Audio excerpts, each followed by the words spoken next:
What's going on, guys? It's a Bright Eyes here. So today I'm going to be talking about Formula E and why it is better at the moment than Formula One, because Formula E came back after the winter break. So I've had my fix of motorsport. So Formula One comes back.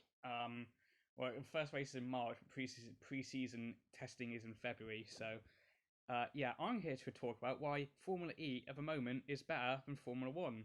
The first thing I'm going to go with is that there's way more manufacturers than Formula One, because the manufacturers in Formula One, there's only Mercedes, Ferrari, Honda, technically with Red Bull, that's technically a works team, and Renault. And that's it. And that's all there is. There's only four manufacturers. There used to be three. No, it used to be like, well, there was a few more, but that's like 10. That's cool. That's nearly 11 years ago when we had like Toyota and BMW in the sport. Wow, I'm old. So, in Formula E, they got Jaguar, Mercedes have just come into it this year with their team. Yeah, so we've got Jaguar, Mercedes. I almost used to have Renault, but now they're focusing from one. We've got Nissan, uh, all just Audi and Porsche's just come into it as well. Like that's five. It's already one more in Formula One. But it's attracting way more because electrical, like kind of like electric power, is kind of like the future of of transport. So it um yeah, that's basically the reason why. Is because electric power is going to be way more. It is way more what future than combustible like V6 hybrids than what Formula One cars have. It's just way more.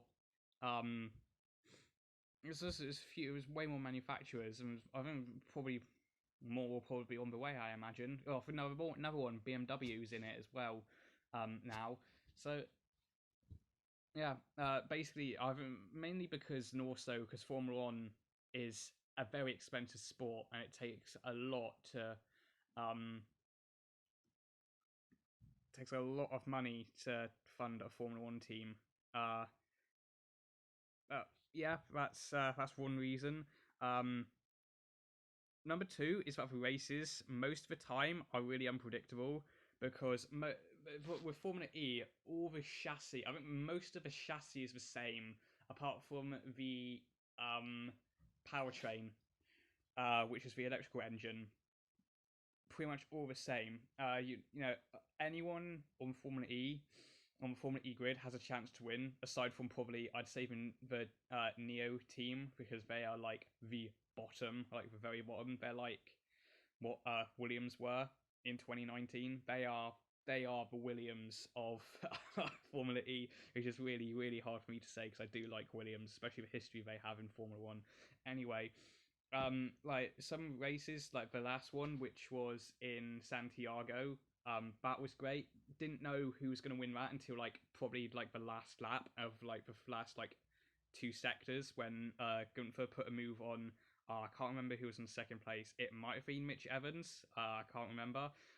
But I think he might have fallen down the grid. I probably should have watched it afterwards.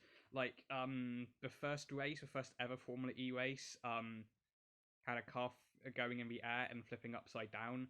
Um, season two,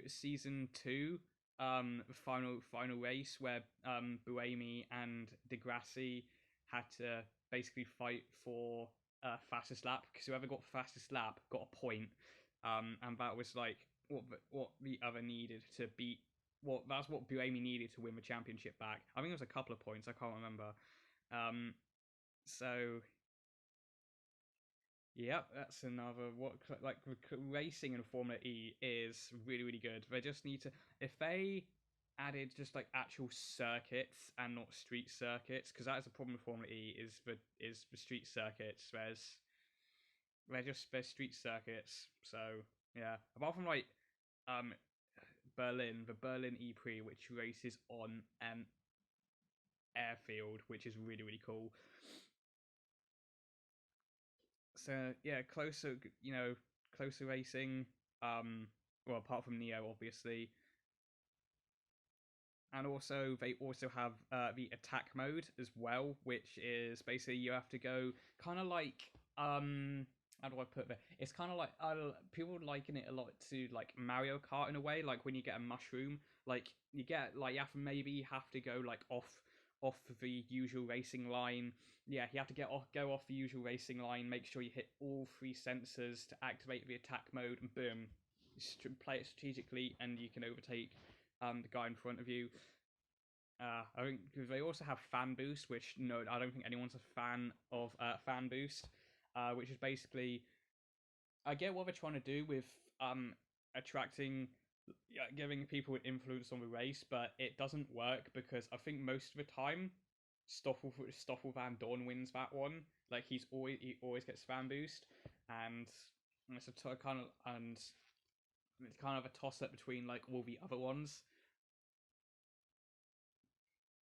So yeah, fan boost. It's not brilliant. I think hopefully they will phase that out in the near future. Like that's one thing holding Formula E back. But yeah, just basically the whole reason why Formula E at the moment is better than Formula One is literally just because it's closer racing. Like that is what we want. Because I remember when the 2021 regulations were announced for Formula One, I read like someone was upset because they're not going to be breaking lap records anymore.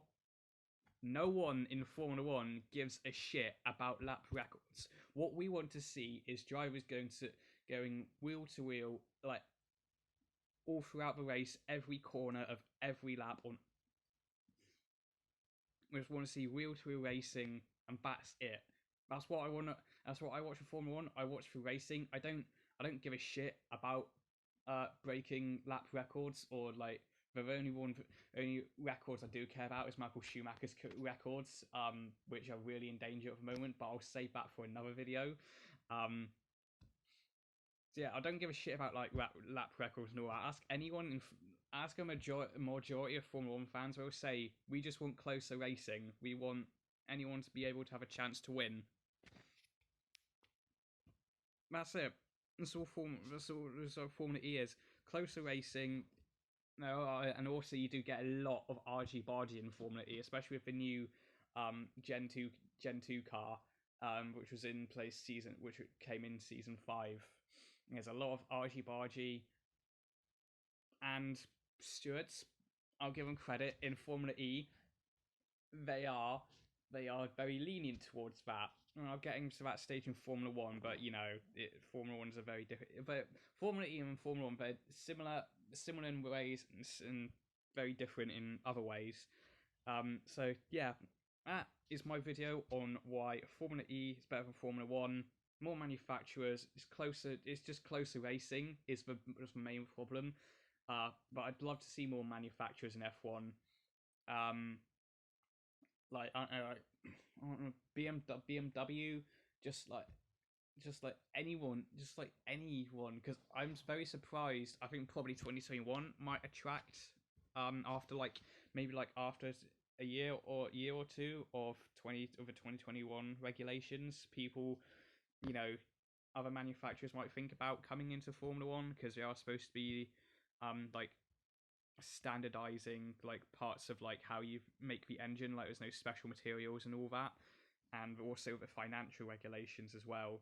So you know, Formula One could have a potential, but I really do love Formula E at the moment. um Hopefully this season of Formula E is going to be really good. I'm hoping. Season 5 was like, I think, probably the best season because I've watch season 5 like religiously. Anyway, I'm gonna end this video here. There's a Bright Eyes out, and I hope you guys enjoy the video.